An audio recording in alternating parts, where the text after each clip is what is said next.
Tower of Fantasy was announced, people have been comparing it to Genshin Impact. Yep. And I get it. There are some visual aesthetic similarities between the two games, but this looks so fun, dude.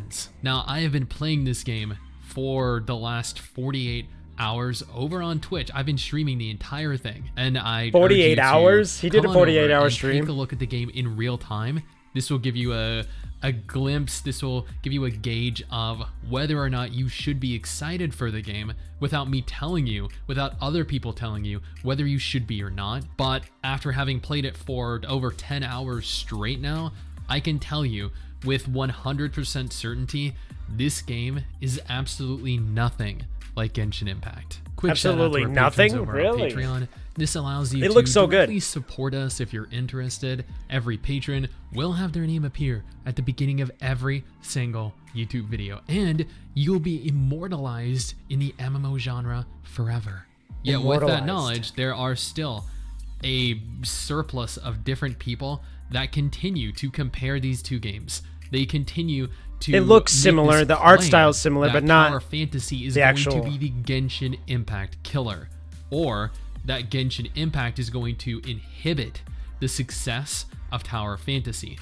Yet there is no plausible way that this could realistically compete with Genshin. It is an entirely different type of game. Now, before I get into how this game is different, I do want to note that I will have a dedicated review of Tower Fantasy up this week, because we are going to be playing this. We're going to be streaming it every day to get as far as we possibly can through it. Now, first and foremost, the aesthetic similarities. Yes, this game looks and kind of feels like Genshin Impact. They both have a gorgeous, crisp anime aesthetic. They have similar looking character models. They have similar looking, similar feeling combat styles. Although, on the topic of combat, after having put hundreds of hours into Genshin and tens of hours into Tower of Fantasy thus far, I can confirm Genshin's combat feels smoother, but Tower of Fantasy's combat feels faster, it feels more impactful, it feels like there's more to actively do. Now, as an example here, in Genshin Impact, essentially all you do is you hold your, this is with regards to the PC version, but you typically hold your left mouse button, you cycle through an ability, and then you build up enough energy to click Q. That's it. So then cool. You swap your character, and rinse and repeat. You possess the ability to dodge, you possess the ability to CC to a degree, you can combo different elements together. But in Tower of Fantasy, combat just moves faster. There's so much more to it. You can knock your enemies up into the air. You can literally remain airborne for minutes at a time, cycling through your abilities, cycling through your different weapon types. You have significantly more in terms of CC. Honestly, Tower of Fantasy has a lot more intricate mechanics present. As I noted in Genshin, you possess the ability to dodge, whereas in Tower of Fantasy, you have the ability to perform a perfect dodge. The perfect dodge puts enemies into this state of suspended animation that allows for you to continue to hit them for multiple seconds, and your entire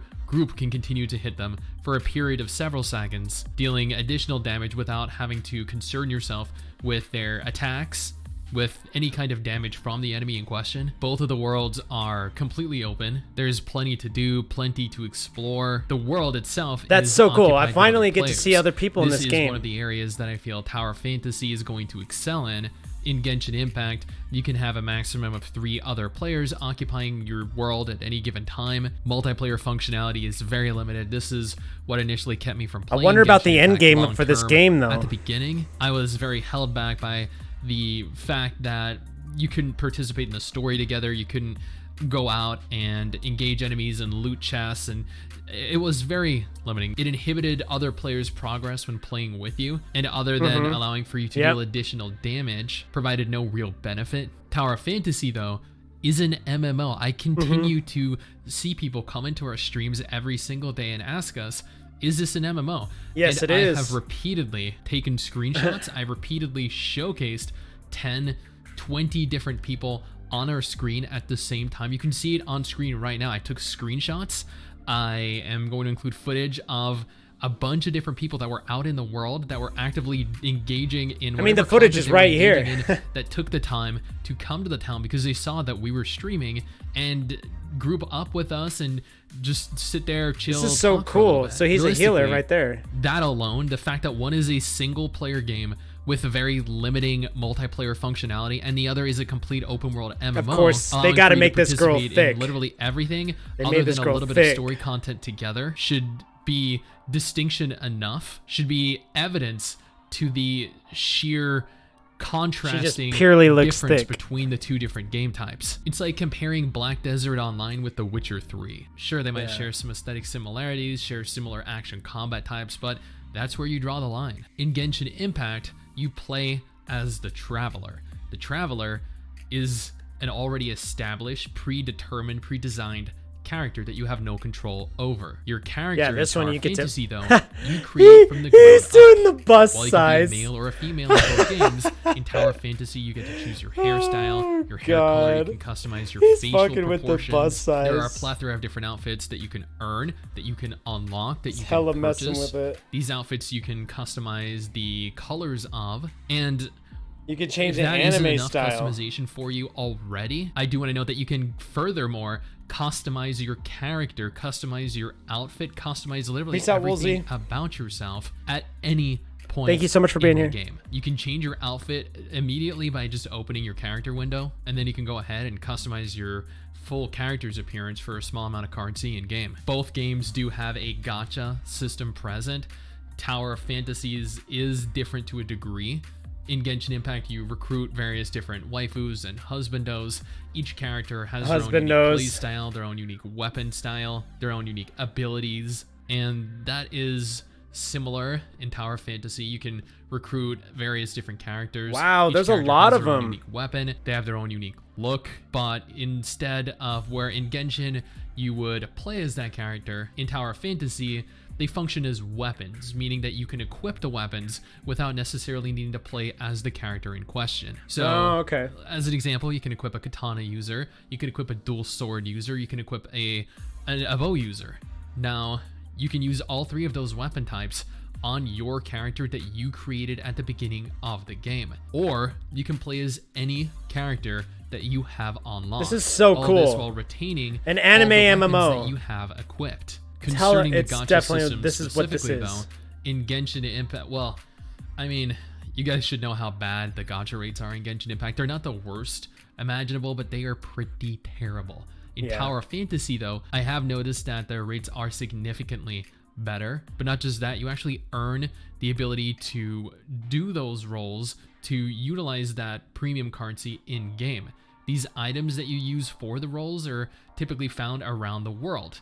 These items, they also replenish daily, meaning that you can continue to farm this premium currency and you can continue Mommy, to thank you so much for coming in. How you doing? Characters or heroes significantly more frequently than you can in Genshin Impact. Mommy, we are watching MMOByte. He's reviewing Tower of Fantasy, a new MMO that is set to come out. It was in closed beta. So yeah, we're reacting to this. I probably will upload this to YouTube and everything. How you doing? Thank you so much for coming in. How is your evening? Impact. This makes it much fairer. This makes it more friendly towards free players, and this generally makes it more accessible. Now in Genshin, MMO, you could teleport around the world between various different waypoints, and while that is the same in Tower of Fantasy also implemented mounts. They implemented the hover motorcycle thing. Jetboard. They implemented hoverboards. They implemented jetpacks. Like the hoverboard in specific allows for you to jet across the entire ocean. It's actually really cool. The mount system in this game is fluid. It looks great. It is incredibly useful. The jetpack makes it so you can literally. He's level 21. He played a lot. 50, 100 feet, making stamina much less of a problem when it comes to scaling to areas that you wouldn't typically be able to reach. And speaking of, with regards to stamina, in Genshin, when you sprint, your stamina depletes so rapidly, but your stamina is also affected by swimming and climbing. In Tower Fantasy, your stamina, while it is affected by swimming and climbing, it does not affect your ability to sprint, which means you can literally sprint indefinitely. Yes. This is a quality of life improvement. This is that a I think real that quality I of life. hope one day Genshin implements. Another thing that sets these games apart is that there is a fully integrated PvP system present in Tower Fantasy. Although, admittedly, Mr. 6 and I have only made it up to level 25 thus far, so we are slightly too low to participate in this. We will be hopefully able to unlock this tomorrow or later today on stream, since this video is being recorded it's being recorded Saturday night after we finished our stream, and is going to be posted today. Is going to be posted like an hour or two before we start today's stream. And these are just the initial differences that I have noticed over playing for the last 2 days. This is so cool. This looks so good. There are going to be significantly more changes, significantly more differences between the two games that I'm not aware of currently, that I may potentially be aware of later, the more you play it. This game is very different to Genshin Impact. There is no way this is going to compete with Genshin Impact. There is no way this is going to dethrone Genshin Impact. Genshin Impact this is a completely different game. Type of game. Yeah. And the only way a game is going to dethrone it is if it looks better, it plays better. You can do an ultimate and is the same kind of game. That's pretty freaking dope. This is not. Now again, if you want to watch us stream this in real time over on Twitch, there'll be a link to that in the comment section in the description below. Hopefully this helped you more accurately discern the differences between the game, at least again in the initial introductory 10-15 hours of the game. I'm excited, Mr. 6 is excited to continue playing it, to continue to get further, and to continue to see what the game has to offer. Yeah. And we hope to see you over on Twitch while we're streaming. That looks really good. Dude, it looks so good, Knick-Knack. And it's free. I assume it's just like Genshin and with the gacha system. And honestly, it has a great system on how you can like do the weapons, and you can have 3 weapons. And it's just it's an anime MMO. But I'm worried about like what's going to be the release schedule of like making sure that there's content going down the way, like how is that all going to look? But, we'll see. We'll see for sure.